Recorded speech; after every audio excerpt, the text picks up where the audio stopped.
മാങ്കുളം വിരിഞ്ഞപാറ റോഡിൽ വാഹനാപകടം. നിയന്ത്രണം നഷ്ടപ്പെട്ട ടോറസ് ലോറി പിക്കപ്പ് ലോറിയിൽ ഇടിച്ചാണ് അപകടം സംഭവിച്ചത്. ആർക്കും പരിക്കുകളില്ല. ഇന്ന് ഉച്ചയോടെയായിരുന്നു അപകടം സംഭവിച്ചത്. മാങ്കുളം വിരിഞ്ഞപാറ റോഡിലുള്ള പള്ളിക്ക് സമീപമാണ് അപകടം നടന്നത്.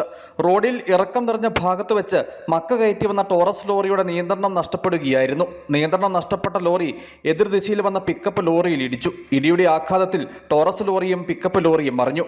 വാഹനങ്ങളിൽ ഉണ്ടായിരുന്നവർ പരിക്കുകളില്ലാതെ രക്ഷപ്പെട്ടു. News bureau, Adimali.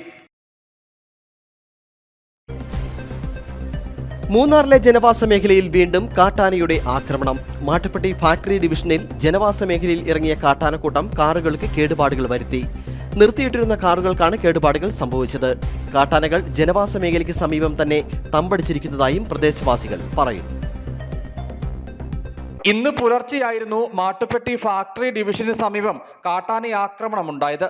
പ്രദേശത്ത് നിർത്തിയിട്ടിരുന്ന കാറുകൾക്ക് നേരെയാണ് കാട്ടാനക്കൂട്ടത്തിന്റെ ആക്രമണമുണ്ടായത്. കാട്ടാനക്കൂട്ടം കാറുകൾക്ക് കേടുപാടുകൾ വരുത്തി. മാട്ടുപ്പെട്ടി സ്വദേശിയുടെ വാഹനമാണ് കാട്ടാനകൾ തകർത്തത്.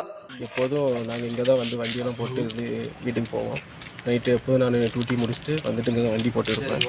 நேற்றுக்கு அது மாதிரி நைட்டு வந்துட்டு இங்கே வண்டி போட்டு நாங்கள் வீட்டில் போய் சாப்பிட்டு தூங்கிட்டோம்.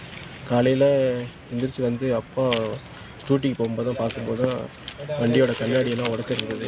அப்போ தான் என்னன்னு சொல்லிட்டு பார்க்கும்போது தான் யானை உடச்சி சேதம் பண்ணியிருக்கு. யானை கூட அந்த கீழே தான் கண்டிப்பாக போச்சு. இப்படியே போய்கிட்டு இருந்தால் நாங்கள் என்ன பண்ணுறதுன்னு தெரியல. சில நேரம் நான் டிரைவர் வேலை தான் பார்த்துட்டு இருக்கேன். நான் டியூட்டி முடிஞ்சு 10-11 மணி கூட வருவேன். இந்த வழியில் தான் நாங்கள் வந்தாகணும். இப்படியே போய்கிட்டு இருந்துச்சுன்னா என்ன பண்ணுறதுன்னு எங்களுக்கு தெரியல. കാറിന്റെ ചില്ലുകൾ കാട്ടാനകൾ തകർത്തു. 2 വാഹനങ്ങൾക്കാണ് കാട്ടാന നാശം വരുത്തിയത്. കാട്ടാനകൾ ജനവാസ മേഖലയ്ക്ക് സമീപം തന്നെ തമ്പടിച്ചിരിക്കുന്നതായും പ്രദേശവാസികൾ പറഞ്ഞു. RRT സംഘം കാട്ടാനകളെ നിരീക്ഷിക്കുന്നുണ്ട്.